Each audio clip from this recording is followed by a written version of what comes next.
أنت ما نجيت إبراهيم من نار نمرود على قولك كن لتسير النار بردا لم يشن من شرور الناس نفس ربي سوء ربنا يا ربنا يا ربنا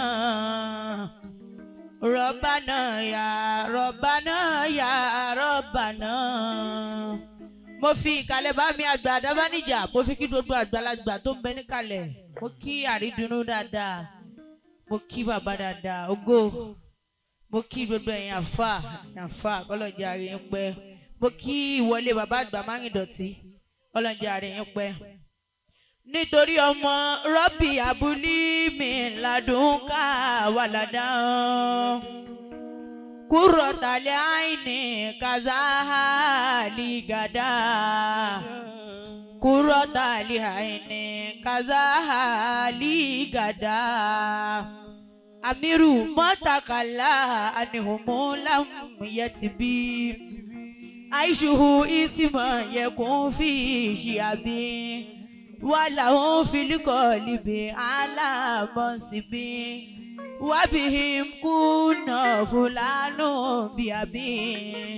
Mo sọnù nìyẹn mo ní pẹ̀lú àṣẹ rẹ̀ ṣáni oyún fi wáyé fóṣù mẹ́sàn-án tàbí kó tún jù bẹ́ẹ̀ lọ. Àrídùnnú pẹ̀lú àṣẹ rẹ̀ ṣáni oyún fi dọ̀mọ́ bówọ́lá bíbí Muhammadu Mustopha. Mo rò pé bá kíbo sí ànábì wa mọ̀ọ́mọ̀ ni gbogbo olóyún láyọ̀ ni kò sọ ní ìrọ̀rùn. Àwa wá dúpẹ́ àti gbóhùn ìyá àdẹ̀tún gbóhùn tọmọ. Olúwa ó ṣe tó bá wá pọ̀ ta lẹ́nu mọ́. Onílù la ilaha illallah Muhammadu Maulana. La ilaha illallah Muhammadu Maulana.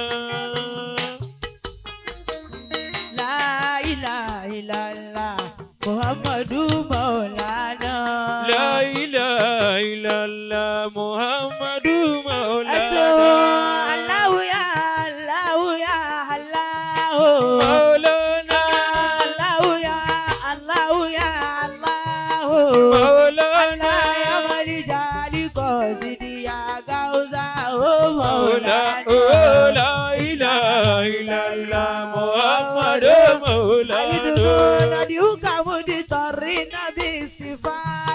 Maulana Maulana. La ilaha illallah Muhammadu Maulana. Allah ya yu ya qayyum ya qahharu. Maulana Aliyu ya azim ya jabbaru. Maulana. La ilaha illallah Muhammadu Maulana.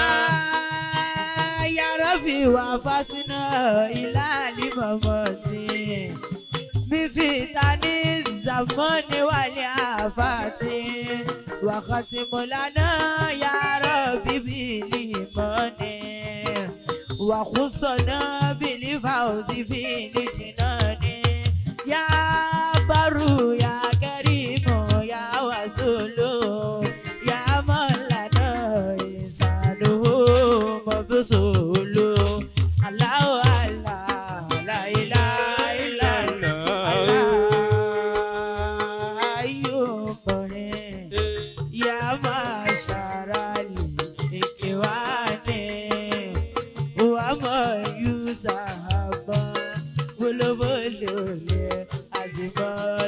Amiru,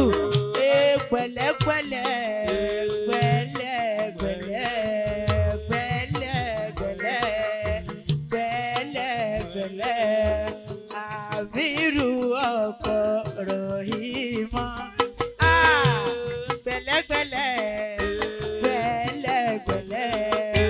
Amiru ọkọ Rọ́díà.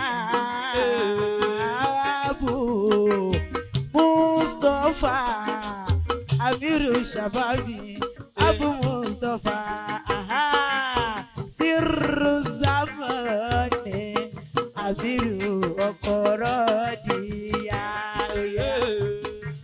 Ẹjọ́ kò sí àsìkò mọ́. Ameer Shabaab nísìn báyìí ọ̀dọ̀ àbá ìdúró là ń lọ èló lówó kọ̀nà ìdúró látọ̀dọ̀ yín.